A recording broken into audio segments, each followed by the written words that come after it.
My sister threw me out while I was pregnant, and my parents backed her up. I lost my home overnight. But I had legal proof, and 3 months later, they lost it all. The Michigan autumn wind whipped my hair across my face, but it couldn't prepare me for the scene. That punched the air right out of my lungs. Our belongings. My belongings. Scattered across the front lawn like garage sale leftovers, clothes spilling from hastily packed suitcases, June's coloring books fluttering in the breeze. My heart stopped, then hammered against my ribs. Mommy. June sat perched on our largest suitcase, her small hands clutching Mr. Buttons to her chest, cheeks blotchy red, eyes puffy from crying. My 5-year-old looked so small against the backdrop of our life, thrown onto the grass. This was it, the ultimate betrayal, a wound that went deeper than anything I'd ever experienced. I was out of the car before I remembered turning off the engine. Junebug, what happened? I asked, kneeling before her, hands automatically checking for injuries, though I knew this wound wasn't physical. Her bottom lip trembled. Grandma says we can't live here anymore because Aunt Camille needs our room. The words hit like ice water. I glanced up at the house, my house, the one my name was on the mortgage for. The curtains in the living room twitched. Someone was watching. Mrs. Abernathy peered through her kitchen window next door, phone probably at the ready. The Wilkinsons. Across the street stood on their porch, too polite to stare directly but witnessing every moment. Did Grandma say where we're supposed to go? I managed to ask, keeping my voice steady for June. She shook her head, dark curls bouncing. Mr. Buttons is scared. 3 years earlier, I sat at a glass table at Bloomfield Community Bank, signing refinance papers, while my father nodded approvingly. His hand had rested heavy on my shoulder. This house will always be your safe haven, Corey, he'd promised, using my childhood nickname. Your credit score is saving our family home. The loan officer smiled.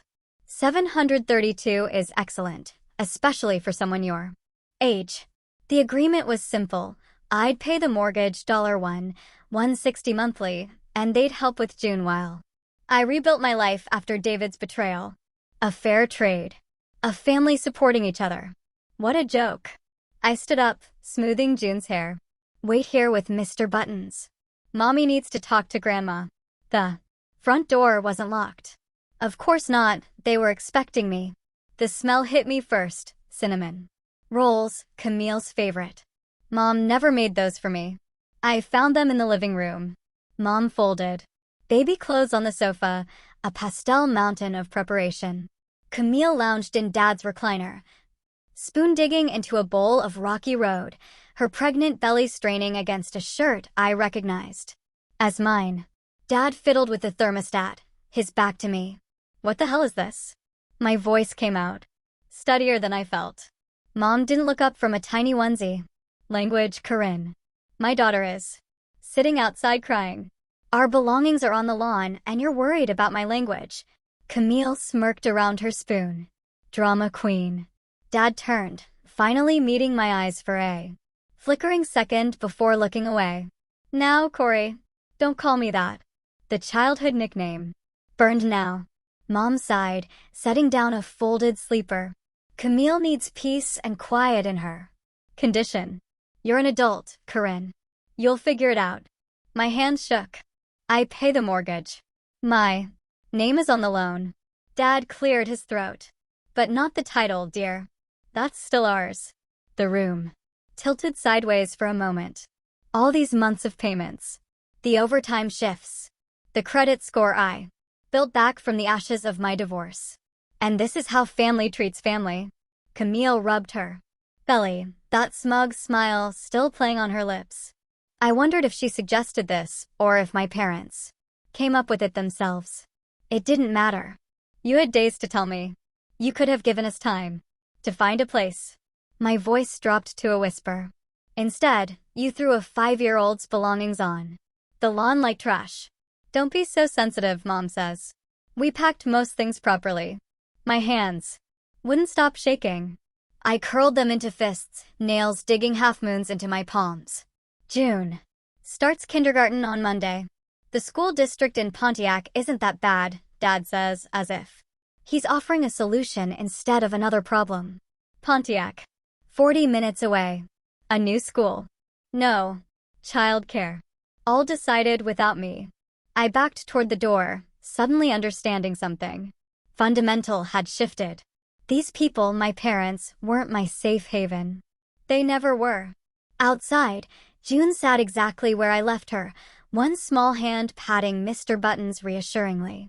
My heart broke and reformed in that instant, stronger around the cracks. I scooped her up, suitcase and all. We'll be okay, Junebug. We always are. She wrapped her arms around my neck, trusting. Completely. I walked away from the house, head high despite the neighbors' stares and the chaos. Behind us. Some things, once broken, can't be repaired. Some betrayals cut too deep. And sometimes, losing what you thought you needed is the first step toward finding what you deserve.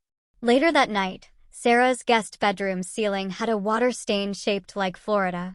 I'd been staring at it for hours, listening to June's soft breathing from the twin bed across the room.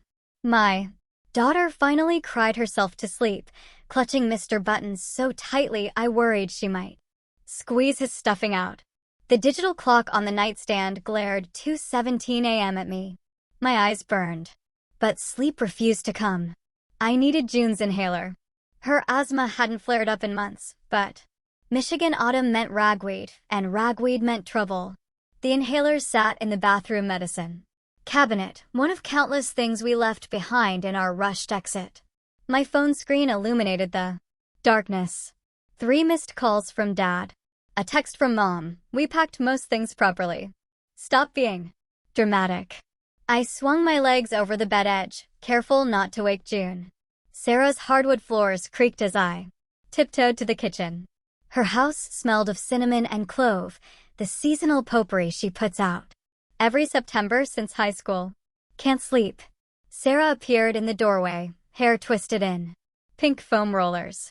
In 20 years of friendship, I'd never seen her without them at night. June's inhaler. I need to go back for it. I pulled my jacket from the back of a kitchen chair. And her school records. And my birth certificate. Anne. Breathe, Corinne. She pressed a mug of chamomile tea into my hands. Wait till morning. I'll go with you. But morning revealed new betrayals. The locks had been changed. My key slid in but wouldn't turn, a metallic reminder that what was mine never truly was. I pounded on the door, professional composure abandoned. No answer. They knew we'd come back, I whispered, peering through the front window. They knew, and they locked us out. Anyway, Sarah touched my arm. Let's try the back door. We circled around, past the empty lawn, where our belongings had been scattered. Through the kitchen window, I spotted Mom opening my mail, bank statements, insurance documents, credit card offers, spreading them across the counter like playing cards. Something cold and hard formed in my stomach. They were going through my personal mail. My voice sounded strange to my own ears. That's a federal offense. Sarah's phone appeared in her hand. I'm calling Thomas. He'll know what to do. Thomas Reynolds. The boy who took me to senior prom when David was down with mono. Now a respected attorney with an office downtown. I hadn't spoken to him in years. As Sarah made the call, I pressed closer to the window, watching Mom sort through my private correspondence with practiced efficiency. From somewhere inside, I heard Camille's voice, louder than necessary. It was so easy to get rid of her. Dad barely hesitated when I suggested it. My knees nearly buckled. This wasn't a spontaneous decision. This was calculated. Planned. The Michigan autumn wind whipped around us, colder now than yesterday. The next day, Thomas's office smelled of leather and lemon polish. His desk gleamed under recessed lighting, free of clutter except for our file, already an inch thick with documents. Credit. Applications. He slid several papers toward me. Opened in your name over the past year. Department. Stores, online retailers, even a car loan application from last month. I stared at signatures that mimicked mine with unsettling accuracy. I didn't apply for any of these. I know. Thomas removed his glasses, rubbing the bridge of his nose. Your parents have been using your credit for years. Corinne. The mortgage was just the beginning. My chest tightened. How bad? Nearly $40,000 in debt you didn't create. And with your name on the mortgage but not the title, he shook his head. They set you up perfectly. The room tilted slightly. I gripped the armrests of my chair, steadying myself. But here's something they didn't count on. Thomas slid another document forward. You've been living there, paying the mortgage. Under Michigan law, that establishes tenant rights, even without a formal lease. What does that mean? It means they conducted an illegal eviction. They can't just throw you out without proper notice. His eyes narrowed slightly. And if you want to fight this, we have grounds. My phone buzzes. A text from Camille. The better daughter finally gets what she deserves. Hope you and your brat enjoy the gutter. I show Thomas the message. His expression hardens. Save everything. Every text, email, voicemail, document, everything. He taps a legal pad. This just strengthens our case. Our case. I'm taking this pro bono. He gave me a half smile. Consider it payback for helping me pass trigonometry. When I leave Thomas's office, something has shifted inside me. The shock and pain haven't disappeared, but alongside them grows something new, determination, sharp and clear as winter ice. Sarah waits in the parking lot, June, buckled into her back seat with a juice box and cheese crackers. They won't get away with this, I tell her, sliding into the passenger seat. Sarah squeezes my hand. Damn straight they won't. In the rearview mirror, June catches my eye. She gives me a small, brave smile around her juice box. Straw. My chest aches with love for her, this resilient little girl who trusts me to make things right. I will not let her down. We drove away from Thomas's office, towards Sarah's house, our temporary sanctuary. The trees along Main Street have begun their autumn transformation green, giving way to gold and crimson. Change happens whether we're ready or not. And sometimes change is exactly what we need. The call comes at 10:17 on Tuesday morning, right after I finish explaining a complex policy renewal to Mrs. Bernstein. My desk phone lights up with the main reception line. Corinne Wilson? There's someone here to see you. Before I can ask who, Janet Wilson marches past the receptionists. Protests, her pearl necklace bouncing against her cardigan. My stomach drops as she approaches my desk, eyes scanning my workspace with naked contempt. We need to talk about your behavior, she announces, loud enough for everyone to hear. I rise, keeping my voice level. Let's step outside. The October air bites through my thin blazer as we stand in the parking lot. Janet's face contorts with practiced anguish. How could you abandon your family responsibilities? Camille is distraught. Your father barely slept last night. A delivery truck rumbles past. 3 weeks ago, these words would have crushed me. Now they bounce off a growing shell of resolve. My responsibility is to June. You made that clear when you threw our belongings on the lawn. That was unfortunate timing. If I just what? Continue paying your mortgage while living in my car? Except that Camille deserves my bedroom and my credit score. Her mouth opens, closes. The script isn't working. I'm not apologizing or begging to come home. Your sister needs that house. She's having a baby. So did I. 3 years ago. The words come out steady, surprising me. When David left, you told me to toughen up. Now I have. Janet's face hardens. We'll see how tough you are when that mortgage payment comes due. It won't. I straighten my shoulders. I've informed the bank of the situation. You might want to prepare for their call. The color drains from her face. For the first time in my life, I see genuine fear in my mother's eyes. You wouldn't dare. I already did. When I return to my desk, Denise from accounting leans over the partition. Everything okay? Your mother seemed intense. Former mother, I correct, surprised by my own words. And yes, everything's fine.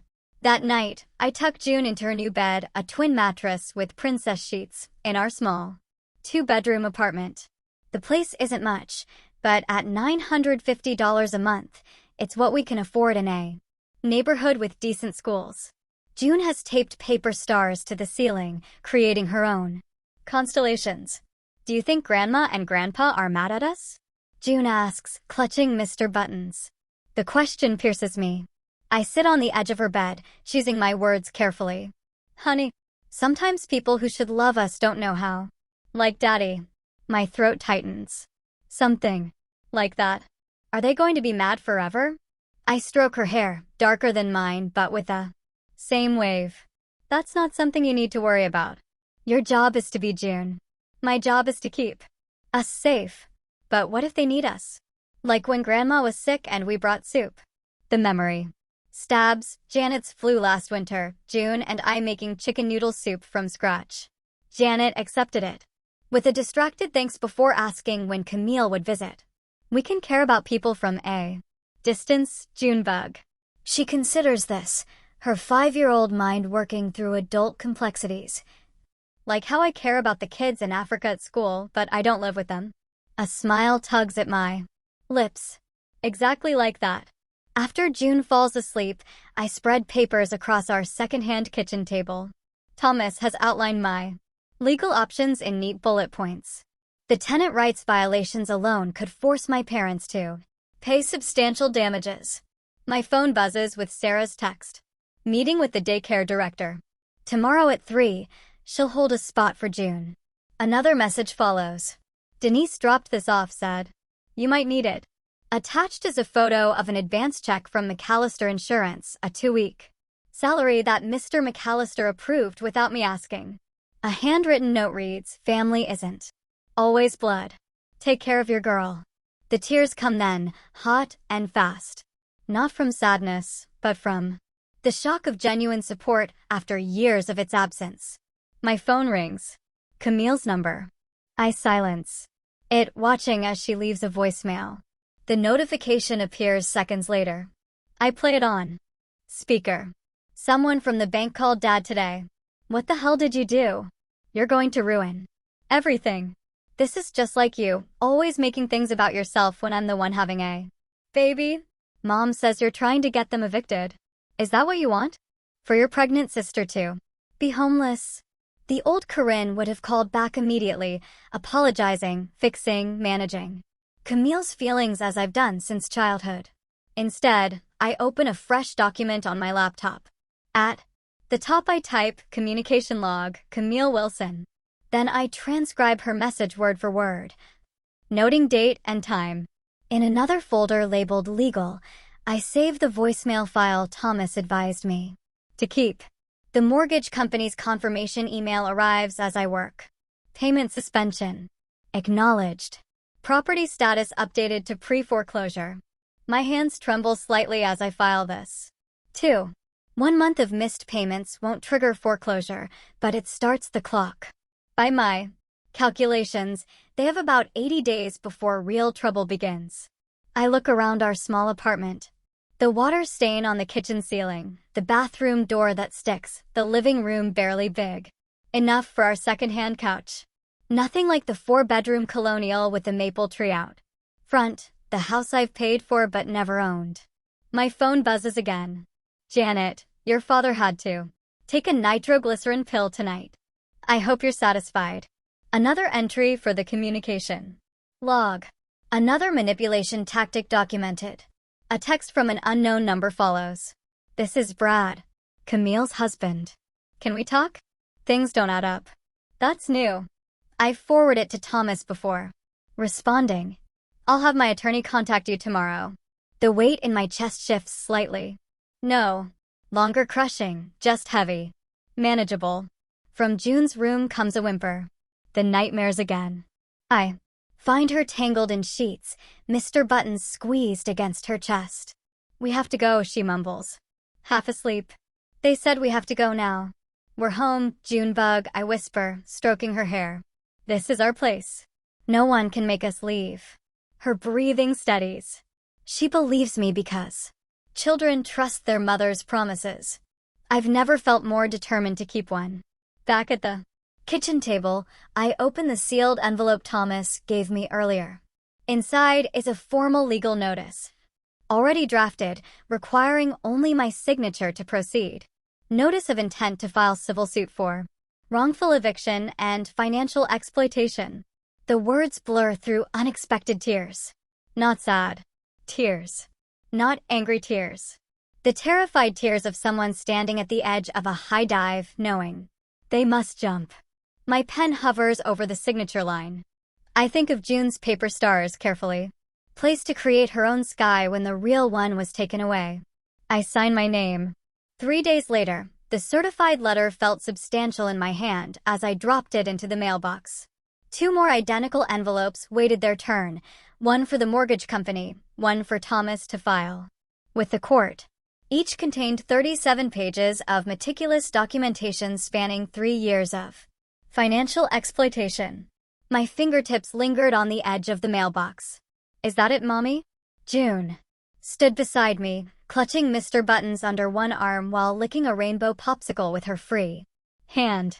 That's it, Junebug. I closed the metal flap with a satisfying clink. Now we wait. We don't wait long. The first voicemail arrives before we make it back to our apartment. Janet's voice wavered between righteous indignation and theatrical tears. Corinne, what is this nonsense? Legal papers? After everything we've done for you and June.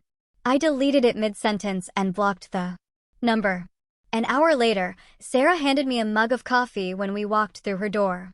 Round 1. Complete. I sank into her kitchen chair. Thomas says the mortgage company will send the first default notice tomorrow. June scampers off to play with Sarah's cat, leaving sticky fingerprints on the door frame. I should wipe them clean, but exhaustion pins me to the chair. You look terrible. Sarah tops off my mug. When did you last sleep? August, maybe? I laugh, but the sound emerges. Hollow. My phone buzzes. An unknown number, but the area code matches my parents' neighborhood. I silenced it without answering. 3 days later, Ron appeared on our doorstep unannounced. The door chain catches when he tries to push his way in. Corinne Elizabeth Wilson, you open this door right now. His voice carried down the hallway. Mrs. Patel from 3B peered out her door, witnessing everything. You need to leave. Dad. My voice remained steady despite the hurricane in my chest. Any communication needs to go through Thomas Reynolds. That 2-bit lawyer? We changed your diapers for God's sake. We don't need a lawyer between family. Mrs. Patel's door opens wider. Her phone appears in her hand. Everything okay, Corinne? Should I call someone? Her gentle Indian accent carries concern and determination in equal measure. Ron's face flushed crimson.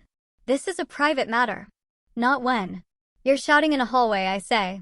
And not when you threw my daughter onto the front lawn like yesterday's trash. He flinches as if slapped. Good. The bank called. His voice drops to a harsh whisper. They're talking about foreclosure. You need to fix this. No, Dad. You need to fix this. You had 3 years of me paying your mortgage. Now you can figure it out. I close the door in his face. June stands in the hallway behind me, eyes wide. Was that Grandpa? I kneel before her. Yes, sweetie, but remember what we talked about?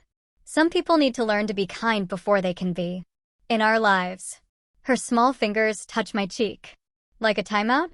Exactly like a timeout. I pull her close, breathing in the scent of watermelon shampoo and childhood. Thomas calls the next morning. They've received the default notice. Ron tried to make a payment, but his credit score is garbage. They're requiring the full back payment. How much? 3 months. Almost $3,500. I close my eyes, remembering the Christmas bonus I spent on June's winter clothes and our security deposit. Money well spent. What happens now? Formal foreclosure. Proceedings start after 90 days. I've also filed the wrongful eviction case. Judge Matthews is reviewing it. She hates family exploitation cases. 2 days later, the office proves no sanctuary. Janet arrives during my lunch break, corners me near the coffee machine. You ungrateful little. She stops when Angela from accounting appears beside us. This isn't over, Corinne. Actually, it is. I stir creamer into my coffee, the metal spoon clinking against ceramic with deliberate precision. Every call, every visit, every text, it all goes in the file now. That evening, Camille's tearful face appears on my Facebook feed. A carefully composed selfie showing mascara-stained cheeks and her pregnant belly. The caption reads, "When family betrays you during your most vulnerable time." Comments flood in from distant relatives and high school acquaintances who haven't spoken to me in years. So sorry, Camille. Family should always come first. Prayers for you and the baby. Some people are so selfish. My finger hovers over the delete button, but instead, I screenshot it for Thomas. Evidence. My phone pings with a message from Stacy, my old volleyball teammate from high school. Heard Camille's version. What's really happening? I type the truth. Simple, unembellished facts. 5 minutes later, she responds, "Holy shit. Want me to set the record straight?" No, I text back. Let them believe what they want. 2 weeks later, the credit card investigation moved faster than expected. After my report, the fraud department calls. They've found 6 accounts opened in my name without authorization. All linked to my parents' address. All maxed out. Would you like to press charges, Ms. Wilson? June sleeps in the next room, her nightlight casting star patterns across the ceiling. Outside our apartment, autumn leaves skitter across the parking lot. Somewhere across town, my mother probably sits in her kitchen, planning her next manipulation. Yes, I say I would. The banker pauses, even though they're family? Especially because they're family. That night, I slept without dreaming for the first time in months. The doorbell rings at precisely 7 o'clock on Sunday evening. I've been expecting them. The cavalry right on schedule. Through the peephole, I count 7 people crowded on the landing of my modest apartment building. Mom and Dad front and center. Aunt Lillian from Grand Rapids, Uncle Pete with his perpetual frown, 2 cousins I barely recognize anymore, and Camille, 8 months pregnant. Now, one hand resting on her enormous belly like it's a crystal ball that predicts her inevitable victory. June looks up from her coloring book on our second-hand coffee table. Who is it, Mommy? The past, I say, and unlock the door. They pour in like floodwater, filling our small living room with expensive perfume and nervous energy. Dad carries a casserole dish. Mom clutches her purse like it contains emergency supplies. Camille takes the only comfortable chair without asking. Corinne. Mom starts, her voice dripping with the honey-sweet tone she reserves for church functions and people she's about to disappoint. We need to talk as a family. Family. The word tastes different. Now, like something once familiar that's spoiled in storage. Is that what we're calling this? Uncle Pete clears his throat. Your parents are in serious trouble, Corinne. The foreclosure is exactly what happens when you stop paying a mortgage. I finish for him.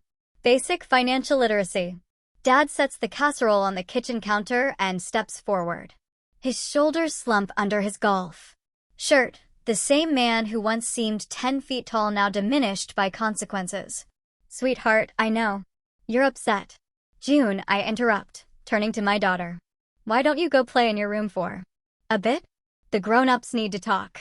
She gathers her crayons carefully, eyes darting between all these relatives who once promised to love her. Can I take Mr. Buttons? Of course. After she disappears down the hallway, I face my assembled relatives. No one sits. No one speaks. There, waiting for me to crumble, to offer forgiveness without requiring apology. Aunt Lillian breaks. First, think about family duty, Corinne.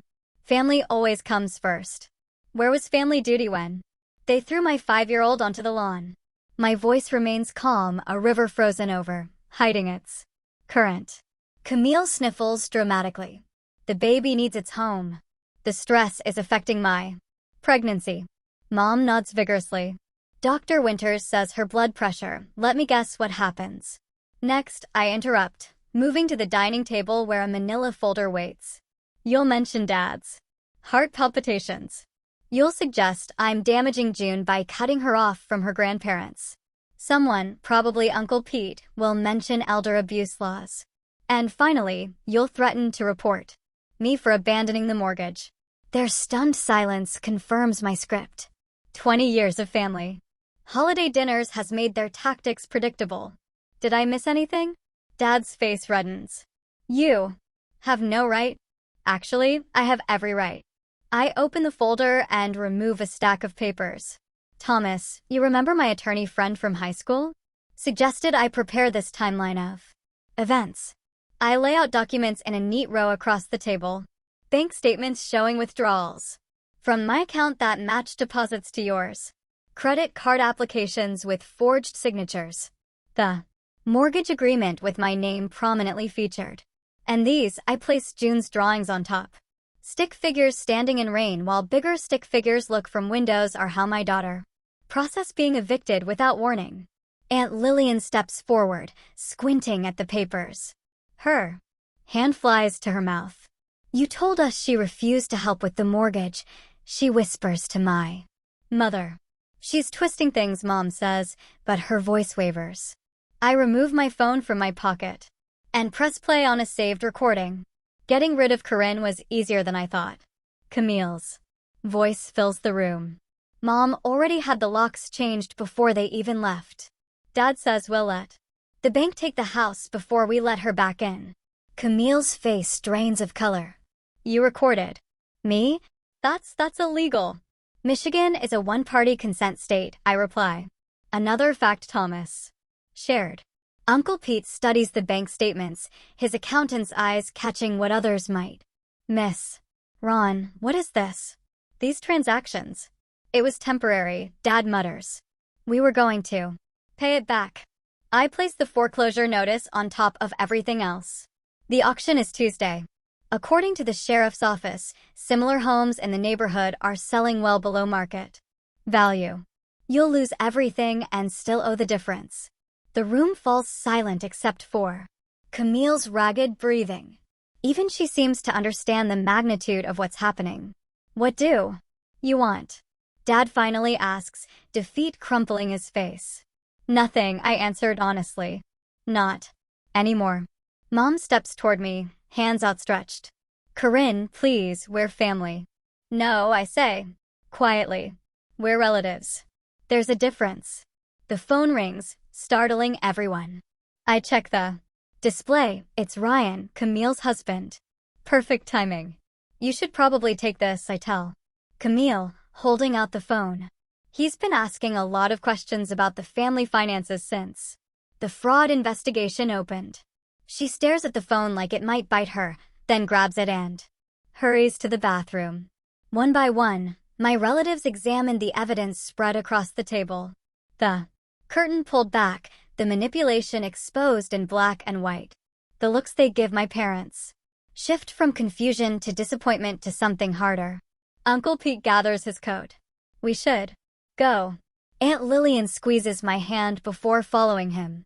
The cousins mumble awkward goodbyes. Mom stands frozen by the table, tears streaking her makeup. Janet, Dad says sharply, let's go. At the door, he turns back. This isn't over, Corinne. It was over the moment you chose Camille over your granddaughter, I reply. Again. After they leave, June emerges from her room, Mr. Buttons clutched to her chest. Are they gone forever? She asks. Before I can answer, the phone rings. Again. Camille's name flashes on the screen. I let it go to voicemail. Some questions don't have simple answers, especially when you're 5. Some broken things stay broken. We'll see, I tell her, and close the folder on our past. In 3 years, we are going to protect our peace even better. The morning sun streams through curtains June picked out herself, bold yellow with tiny butterflies that cast dancing shadows across our kitchen table. 3 years ago, this same table held our tears and half-eaten microwave dinners in Sarah's cramped guest room.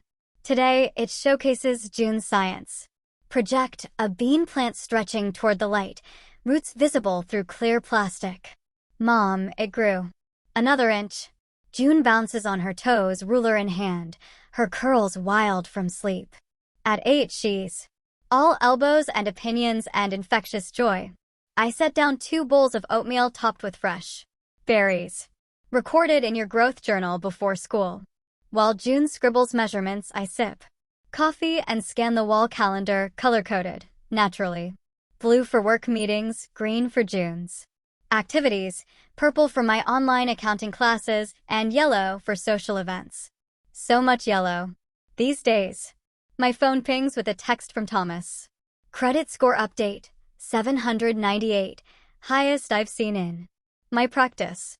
Celebration dinner Friday. I smile. 3 years of meticulously rebuilding what my family destroyed. 3 years of saying no to impulse purchases and yes to overtime. 3 years of choosing June's future over my present comfort. Miss Peterson says I'm the best reader in class. Now, June looks up, berry juice staining her lips purple. Can we go to the bookstore Saturday? Already on the calendar, I tap the yellow square marked June's book adventure. The wall behind. June displays her family art project from school, just the 2 of us, holding hands beside a house. With a garden. No grandparents, no Aunt Camille, just us standing tall. My accounting certificate hangs beside it, framed in simple black. The promotion that followed added $20,000 to my salary. The apartment we moved into last year has a small yard where June planted sunflowers that now tower above the fence. The phone rings, breaking our morning rhythm. Janet's number. 3 years of these calls. 3 years of escalating desperation as their lives unraveled without my credit score to exploit. 3 years of Camille's failed relationships and my parents' financial struggles. I let it go to voicemail. Was that Grandma again? June asks, rinsing her bowl at the sink, a chore she insists on doing herself. Yes. Are you going to call her back? I brush a curl from her forehead. Not today, Junebug. She nods, understanding beyond her years. Good. We have dance class tonight. Anyway, the voicemail notification appears. I'll listen later, recorded in my documentation system, and file it away with the others. But I won't return the call. The homeownership program application sits on my desk, half completed. June's college fund statement shows $4,872, modest, but growing monthly. The business plan for my accounting services side hustle needs revising this weekend. None of it would exist if they hadn't thrown us out. I help June into her backpack, lock our door, and walk her to the bus stop where 3 other mothers greet me with genuine smiles. We belong here. Love you, Mom, June calls before boarding. Love you more, I answered, watching her climb the steps without looking back. Losing that house was never a tragedy. Trusting the wrong people was. Getting kicked out gave me the push to build a life that no one can take from me.